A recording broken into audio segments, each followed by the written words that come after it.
Hi, this is Tessa with Hip Over 50. So yeah, American accent, but I was born here in England, so I consider myself a dual citizen. I've moved back after living in the US and Canada most of my life, and this is what I'm finding out. This is a little bit of a history lesson, a little bit of a social lesson, a little bit of a geography, and a little bit of everything thrown in too. So if you're thinking of coming over here, maybe for an extended visit, or perhaps to move here, then hopefully you'll find this helpful. So I've been giving some thought as to why we are actually so very different. I think a lot of us think we should be more similar, but I think Americans and British are very different, don't you?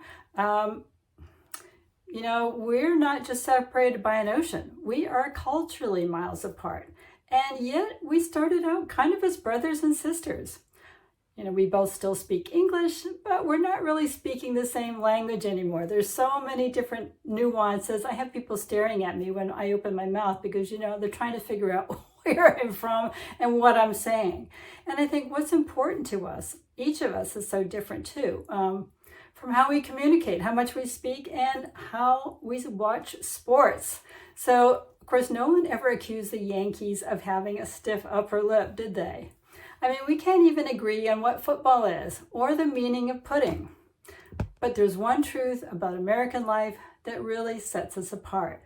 Or as we say here, sets the cat among the pigeons. That's a uniquely British expression.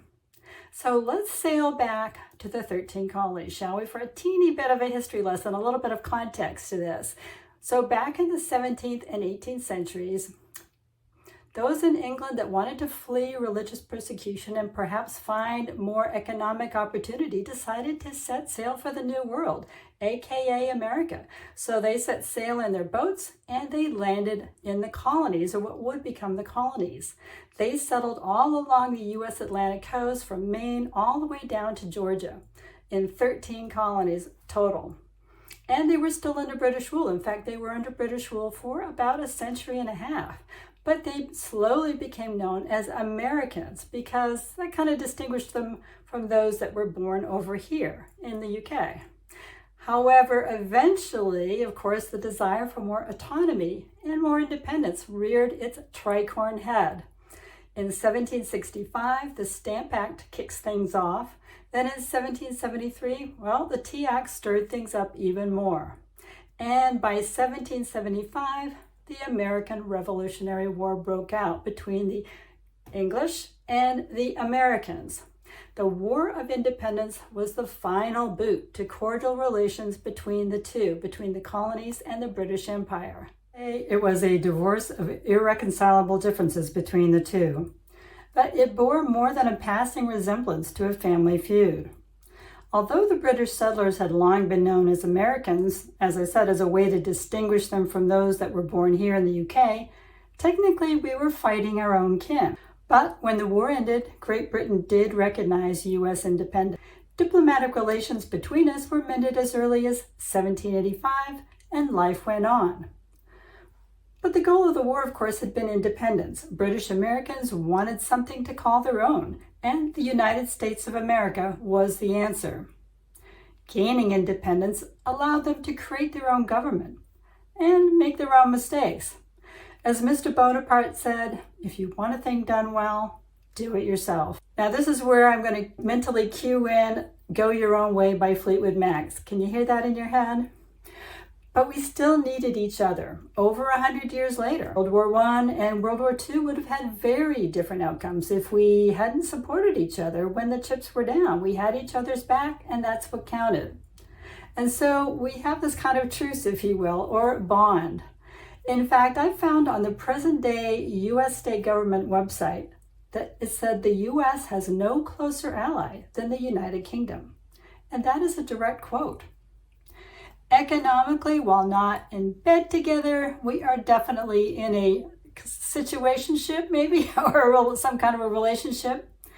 Actually, in the US, there's nearly 1.3 million Americans working for UK firms, and about 1.5 million Brits are employed by US firms in the US, so that's pretty good. We trade a lot of stuff back and forth, which results in about $300 billion worth of goods and services as of 2019. The bottom line is we're actually better off as friends than enemies because we have common goals, democracy being right at the top of that list. And we have a shared history. We are family after all. But since sparring over taxes and tea, yes, we have grown apart in many ways. Here's my perspective on it all. Our differences come down to money and pride. By 1890, the U.S. had surpassed the British Empire to become the world's most productive economy.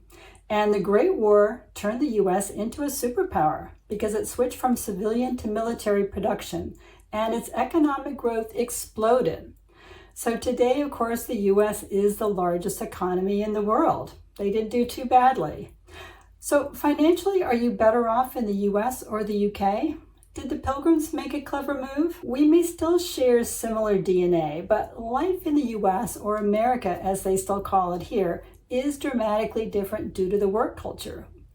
In 2024, U.S. employees made on average $78,000 a year.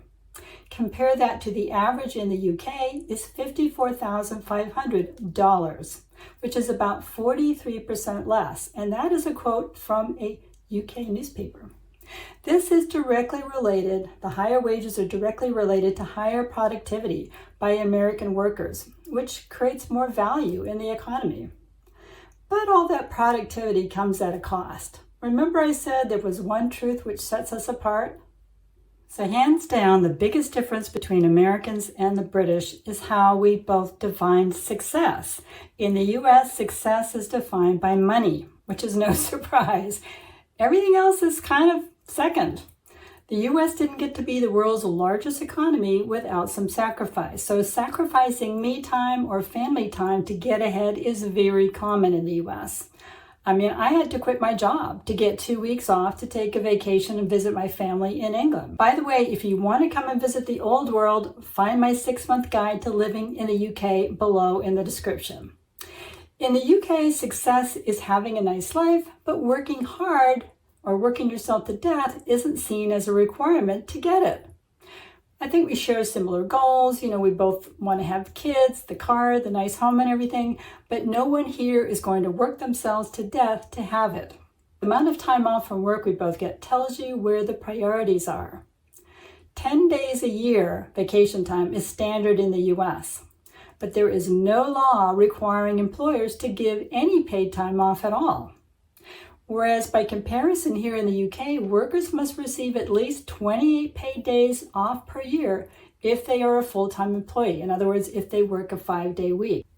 Another difference to the money culture is credit card debt. In the US, each household owes a whopping average $8,000 within a year on credit cards. Whereas in the UK, it's much less than that. It's about $2,500, so much lower credit card debt here in the UK than the US. So Americans live to work and spend. The bigger, the better. Have you seen those massive trucks they drive?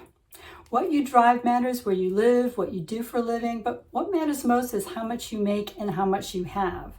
Status in the US is visible affluence, pure and simple. Status in the UK is more like where you went to school and where your kids are going to school, and if you're from a good family.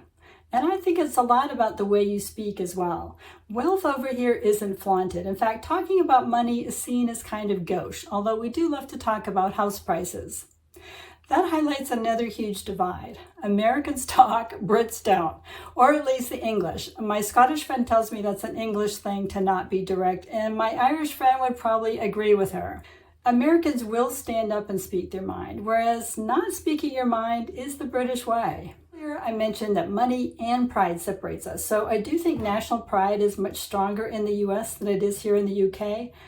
I don't see the need for flag waving, but most Americans are very proud of what the US stands for, whether you agree with them or not. By contrast, most English don't seem to share the same pride at being part of the United Kingdom.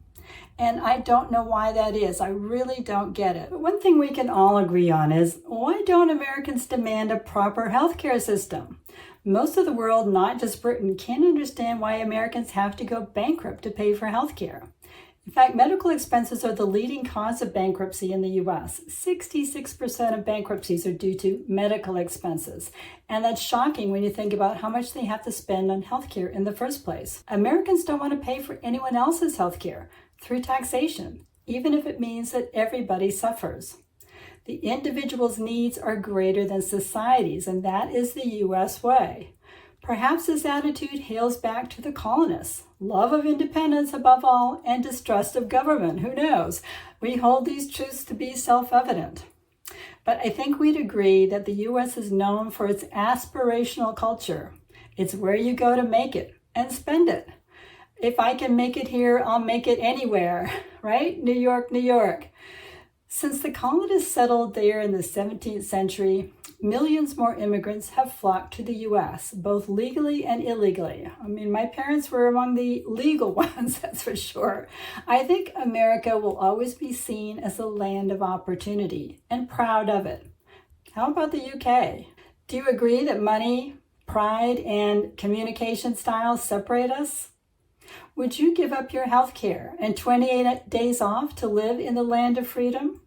Or is the opportunity cost too great? Oh, there you go. A little bit of a history lesson for you today on this gloomy August afternoon in England. But I hope that gave you something to think about. Let me know what you think in the comments. And as always, I thank you so much for watching. If you are thinking about coming over here for an extended visit or perhaps to move here, please check out my 6-month guide to living in the UK. The link is in the description below. And I will see you again very soon on the next video. Bye for now.